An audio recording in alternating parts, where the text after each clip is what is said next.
Pro kabaddi league 10వ సీజన్లో Telugu Titans జట్టు నిరాశాజనక ప్రదర్శన కొనసాగుతోంది.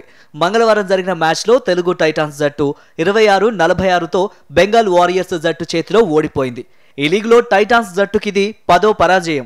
టైటాన్స్ జట్టులో కెప్టెన్ పవన్ సెహరావత్ మినహా మిగతా ఆటగాళ్లంతా విఫలమయ్యారు. పవన్ 11 పాయింట్లు స్కోర్ చేశాడు.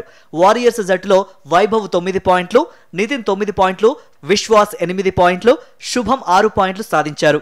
బుధవారం జరిగే మ్యాచ్ల్లో యూపీ యోధాస్తో తమిళ్ తలైవాస్, యు ముంబాతో హర్యానా స్టీలర్స్ తలపడతాయి.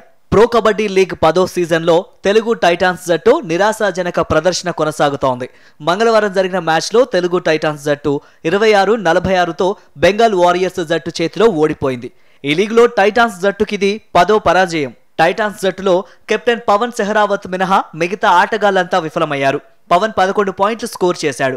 వారియర్స్ జట్టులో వైభవ్ 9 పాయింట్లు, నితిన్ 9 పాయింట్లు, విశ్వాస్ 8 పాయింట్లు, శుభం 6 పాయింట్లు సాధించారు. బుధవారం జరిగే మ్యాచ్ల్లో యూపీ యోధాస్తో తమిళ్ తలైవాస్, యు ముంబాతో హర్యానా స్టీలర్స్ తలపడతాయి.